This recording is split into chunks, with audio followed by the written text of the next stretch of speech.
Hey, Z-Speed back with another install. Today we're going to be putting some heat shield around our Tomei exhaust because we've got some scorched paint already. I'm running Motordyne art pipes in conjunction with this exhaust, and it's putting off quite a bit of heat. So I'm going to show you a fairly cheap and simple way to prevent any of this scorched paint, and you can see I've got some bubbling here as well. So we're going to stop the damage right in its tracks. And you can pick this stuff up at AutoZone, or you can order it from Amazon. There's a few different places you can pick it up.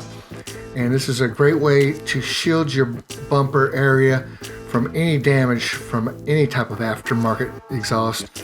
And I would recommend actually that you put it on before you install your exhaust, and you won't end up like me here with a little scorched paint. So if this is something you'd like to do, stay tuned, we'll get right on it.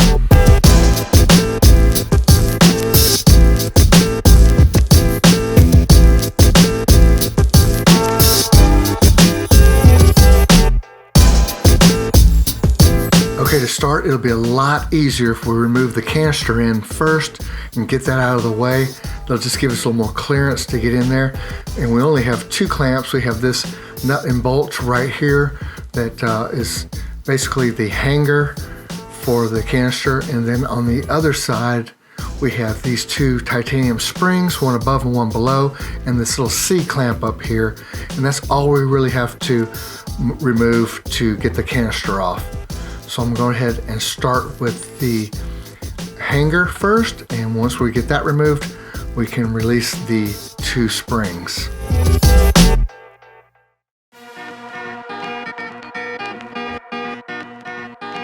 Okay, now that the hanger bolt is removed, we can go ahead and remove these two titanium springs here. And I just want you to be very careful. Wear your safety goggles. I've had these things shoot under the car after I've released them.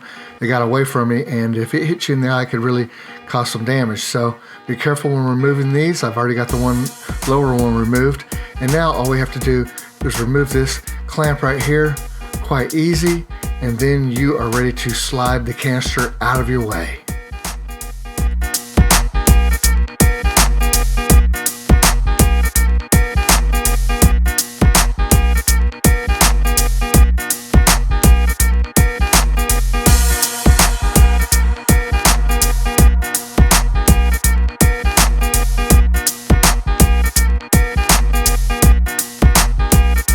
Now with the canister out of the way, we can determine how much area we want to cover with our heat shielding to prevent any more of this burning. So what I'm going to do now is just kind of take a look at it and decide where our main pattern of burning is. It's right here is the brunt of the burning, just right in the center, right above the canister. I'm going to come out here to the side of it though. I want to cover a little more area than that. So I'm going to kind of like roughly come around this whole area. I'm going to start around this area and just come all the way around the top and down the other side. That should pretty much shield us from any more damage. Now that we know about how much area we need to cover, I ran up to our local AutoZone and I found a pretty decent heat shield that they have for sale. It's around 25 bucks. I thought that was pretty reasonable. It's got a nice aluminized surface that is rated up to about 2000 degrees Fahrenheit, which I thought was pretty decent. And it also has a like fiberglass backing, but it was still thin enough to cut with a pair of scissors. So this should pretty much help us with our application here. And our temperatures are running right around 220 to 200 degrees Fahrenheit. So it should be more than enough coverage for our situation here. And I'm basically decided to just cut out a rectangular piece about 1/4 of this entire sheet and then go up and reassess and make adjustments from there.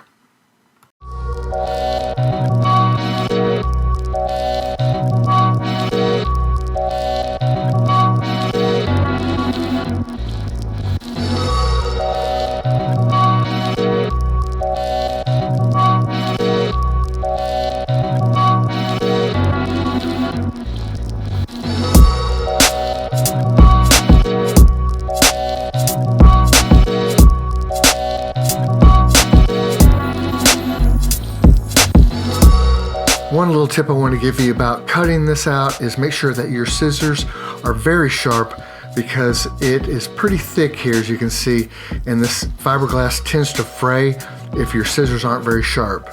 So once you get this square cut out, I'm gonna go ahead and hold it back up, and it covers it pretty much exactly what I wanted to do.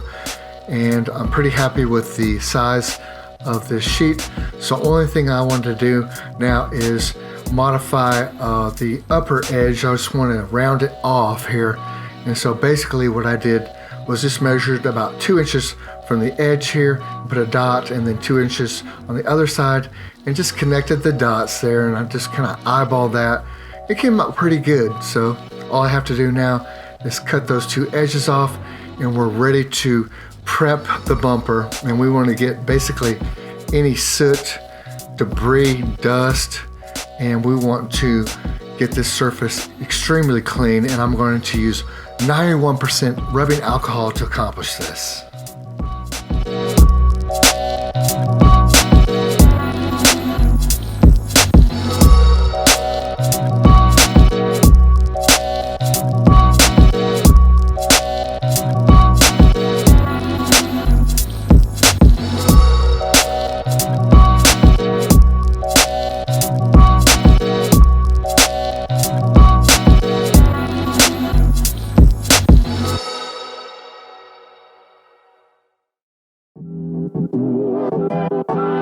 As you can see, this 91% alcohol does a great job of stripping off all the wax and debris here.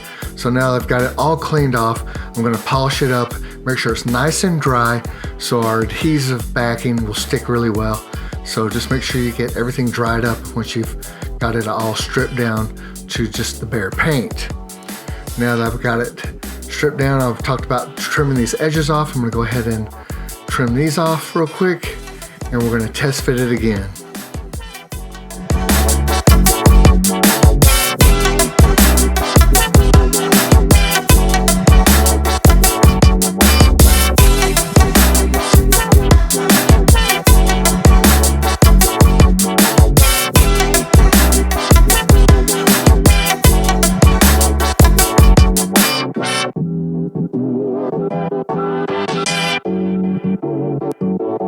Okay, just another test fit, and it looks pretty good, except I think it's just a little bit too long because I'm having trouble getting it to curve around the edge of the bumper here. I think basically it's just lengthwise a little bit too long, and we're going to have to just cut off another section here, and that should give me the flexibility I need to get the curvature of the bumper right. Okay, at this point, I actually just kind of played around with it until I found the exact position that I wanted to place it. So once you do that, go ahead and just peel the backing off. I didn't actually show that here, but it comes right off, no problems at all. And what I did was just lightly tack it to the bumper, and I had to actually adjust it 3 times before I got it just right. So as long as you just lightly tack it to the bumper, you can pull it right back off and adjust it a little bit if you need to. It took me a while to get it straight right there. But once you get it where you want it, go ahead and tack it down a little bit with your hand. And then underneath here where it's got quite a sharp angle, I'm going to show you a little trick. I had to make some cuts with a razor blade to get this to fold around this sharp angle. There's no way to really get it to conform to this angle unless you make some cuts. And once you do, you can just fold it right around. So that is a great little trick to get it to adhere to a sharp angle like this.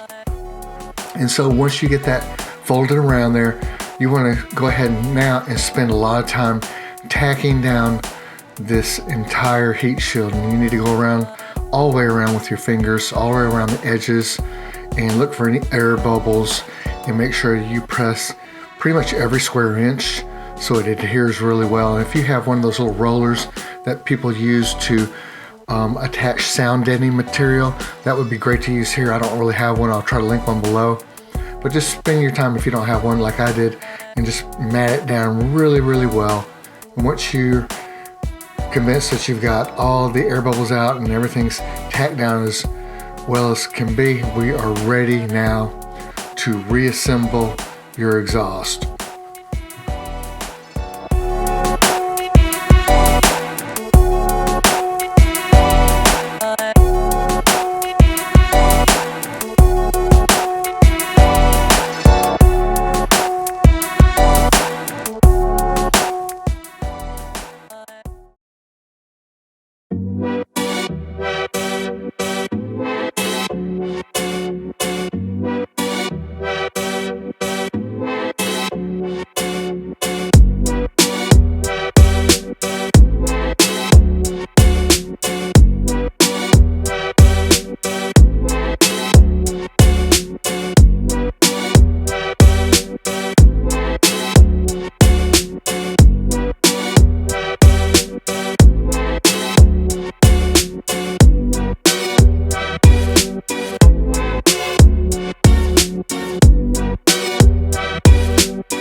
So I'm real happy with the results. I hope you guys like the way it looks. I'm gonna grab my infrared thermometer here, check the reading off of the pavement, and it's 96 degrees, so it's pretty hot out there, and that's in the shade. So now I'm gonna crank up the Z, and I've already actually warmed the car up so we can get a true reading here. And I'm gonna stick that thermometer right down the belly of the beast here, and we're gonna get a good reading for you. Let's see what we got. We've got 230 degrees Fahrenheit, so you can see we're well within the tolerances of this heat shield. It's rated at 2000 degrees Fahrenheit, so we'll no longer have to worry about any scorching paint or any type of damage to the bumper at all. Consider subscribing if you haven't already. Please smash that like button if you like this video, and just remember, keep on repairing.